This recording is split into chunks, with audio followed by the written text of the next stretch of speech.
दोस्तों नमस्कार, मैं जगन्नाथ गौतम सियासत हिंदुस्तान यूट्यूब मंच पर आपका स्वागत है। दोस्तों, आज जो हम चर्चा करने वाले हैं वो भी गांधी परिवार की है और एक ऐसी घटना की जिसने गांधी परिवार को तोड़ दिया, बिखेर दिया और इंदिरा गांधी यानी गांधी परिवार की विरासत का बंटवारा हो गया। दोस्तों ध्यान से सुनिएगा कि मेनका गांधी ने कैसे परिवार को तोड़ा।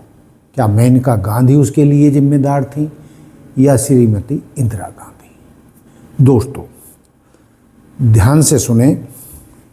गांधी परिवार की बिखराव की अनकही दास्तां वह रात जिसने इतिहास बदल दिया। दोस्तों जैसा कि आप सबको पता ही होगा कि 1980 में इंदिरा गांधी के छोटे बेटे संजय गांधी की एक विमान हादसे में मौत हो गई थी। दोस्तों सब जानते हैं कि जब इमरजेंसी लगी थी 1975 में, तो उस दौरान संजय गांधी बहुत मजबूत नेता के रूप में उभरे थे और न केवल नेता के रूप में बल्कि इंदिरा गांधी के राजनीतिक विरासत के रूप में भी उन्होंने अपनी जगह बना ली थी और उन्हें देश की राजनीति में इंदिरा गांधी से भी ज़्यादा शक्तिशाली माना जाता था। दोस्तों सवाल ये है कि मेनका गांधी और उनकी सास इंदिरा गांधी के बीच पटरी क्यों नहीं बैठी? दोस्तों इसके बारे में हमारा मानना है और इतिहासकारों का भी मानना है कि मेनका गांधी संजय गांधी के साथ शादी करके बहुत छोटी उम्र में 18-19 साल की उम्र में ही इंदिरा गांधी प्रधानमंत्री के आवास पर पहुंच चुकी थी। वो अभी नासमझ थी और इतनी परिपक्व नहीं थी, किसी भी तरीके से अग्रेसिव स्वभाव की थी और अग्रेसिव स्वभाव के होने के कारण वो अपनी सास यानी श्रीमती इंदिरा गांधी जो देश की प्रधानमंत्री थी वो उनका भी वो सम्मान नहीं करती थी, बल्कि उनके साथ भी श्रीमती इंदिरा गांधी के साथ मेनका गांधी का अक्सर टकराव होता रहता था। 1980 तक जब तक संजय गांधी थे तब तक वह तो एक दोनों सास बहू के बीच में कड़ी बने हुए थे और वो मामलों को शांत कर देते थे। लेकिन जैसे ही संजय गांधी की मृत्यु विमान हादसे में हुई तो उसके बाद मेनका गांधी खुद को इंदिरा गांधी परिवार का राजनीतिक विरासत चाहती थी। वो चाहती थी कि संजय गांधी जो राजनीतिक विरासत श्रीमती इंदिरा गांधी ने उनको सौंप रखी थी या उनके वो राजनीतिक विरासत के हकदार थे, उसी नाते मेनका गांधी को गांधी परिवार की राजनीतिक विरासत का मुखिया बनाया जाए और उन्हें भविष्य के लिए आगे बढ़ाया जाए। लेकिन दोस्तों श्रीमती इंदिरा गांधी का मानना था कि वो अभी अपरिपक्व थी, अनुशासनहीनता थी और वो न केवल अपनी सास बल्कि देश की प्रधानमंत्री के साथ भी बदतमीजी करती थी। और संजय गांधी की मौत के बाद तो वो ज़्यादा ही उग्र हो गई थी और श्रीमती इंदिरा गांधी यानी प्रधानमंत्री की सलाह लिए बिना उन्होंने अपनी एक राह अलग चुन ली थी, यानी संजय गांधी मंच एक राजनीतिक मंच बना लिया था। तो असली राड़ की जड़ यही थी और गांधी परिवार के टूटने की वजह भी संजय गांधी मंच ही था। हुआ क्या था कि श्रीमती इंदिरा गांधी के मना करने के बावजूद मेनका गांधी ने लखनऊ में संजय गांधी विचार मंच के नाम से एक बड़ा राजनीतिक कार्यक्रम किया, जनसभा की और श्रीमती इंदिरा गांधी इससे आग बबूला हो गई। जब मेनका गांधी लखनऊ से वापस लौटी तो श्रीमती इंदिरा गांधी आग बबूला थी और ये मान के चल रही थी कि उनकी बहू मेनका गांधी उनको टक्कर दे रही हैं, उनका विरोध कर रही हैं। उनकी मंशा के बावजूद वो अलग राजनीतिक राह चुन रही हैं।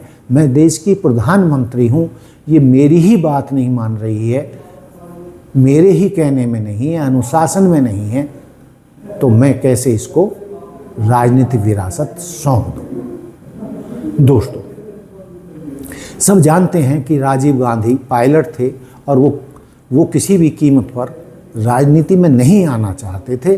वो शांत स्वभाव के व्यक्ति थे, अपने निजी जीवन में खुश थे।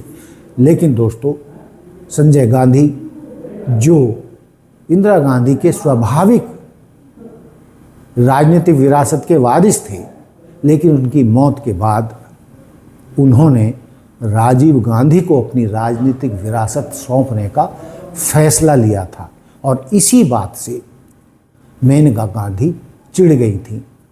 बल्कि उनका ये भी आरोप था कि वो अपनी बड़ी बहू सोनिया गांधी को ज़्यादा प्यार करती हैं, उनकी अनदेखी करती हैं, और यही नहीं, वो एक विदेशी बहू को भारतीय बहू पर हावी करना चाहती हैं।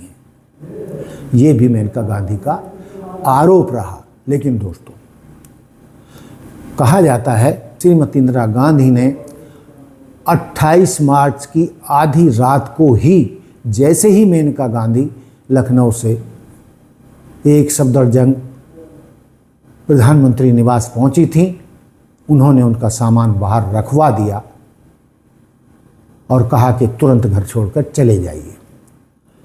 दोस्तों, भारत के महान पत्रकार खुशवंत सिंह के शब्दों में कहें तो यही रात और यही माहौल और संजय विचार मंच की वो जनसभा गांधी परिवार के टूटने का कारण बनी।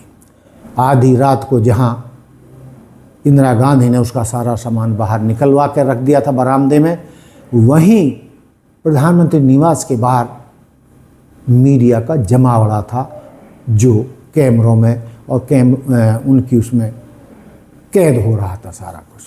बहरहाल उस रात मेनका गांधी अपनी सास श्रीमती इंदिरा गांधी यानी देश की प्रधानमंत्री का घर छोड़कर चली गई और अपने रिश्तेदार संभवतः शायद अपनी बहन के घर वो चली गई थी। दोस्तों, ये असली वजह थी गांधी परिवार के टूटने की। ये गांधी परिवार टूटा ही नहीं, विचारधारा के हिसाब से भी दो धाराओं में बट गया। जहां श्रीमती इंदिरा गांधी या सोनिया गांधी, राजीव गांधी, जवाहरलाल नेहरू और महात्मा गांधी की विरासत और कांग्रेस की विरासत को संभाले हुए थे और उस विचार को लेकर देश में राजनीति कर रहे थे, वहीं मेनका गांधी उनकी कट्टर राजनीतिक प्रतिद्वंदी भाजपा पार्टी में जाकर शामिल हो गई। और वो दिन है सो आज का दिन है। मेनका गांधी कभी घर वापस नहीं लौटी और जबकि श्रीमती इंदिरा गांधी की भी उन्हीं के अंगरक्षकों ने गोली मारकर 1984 में हत्या कर दी थी। तो दोस्तों, ये परिवार आपस में ऐसे बटा। दोस्तों, तब के बिछड़े हुए गांधी परिवार लगातार दो धाराओं में चल रहा है और ये कैसे मिलेंगे, कब मिलेंगे, कुछ नहीं कहा जा सकता। लेकिन दोस्तों, मैंने गांधी परिवार के टूटने की सारी दास्तान आपके सामने रखी है। कैसे गांधी परिवार दो फाड़ हुआ और पारिवारिक रूप से ही दो फाड़ नहीं हुआ, बल्कि विचारधाराओं के हिसाब से भी दो फाड़ हो गया। अब ये परिवार कभी इकट्ठा होगा या नहीं, हम कुछ नहीं कह सकते। लेकिन आज हमने जो दास्तां आपको सुनाई वो यही थी कि मेनका गांधी ने इंदिरा गांधी का घर क्यों छोड़ा या इंदिरा गांधी ने मेनका गांधी को घर से क्यों निकाला। बहुत से लोग जानते होंगे, लेकिन मैंने उन लोगों के लिए ये कहानी सुनाई है जो आज तक ये नहीं जानते थे कि मेनका गांधी भाजपा में क्यों हैं और वो अपने मूल गांधी परिवार के साथ क्यों नहीं हैं। तो दोस्तों, ये था मेरा आज का मुद्दा। देखते रहिए सियासत हिंदुस्तान। जय हिंद, जय भारत, जय संविधान। नमस्कार।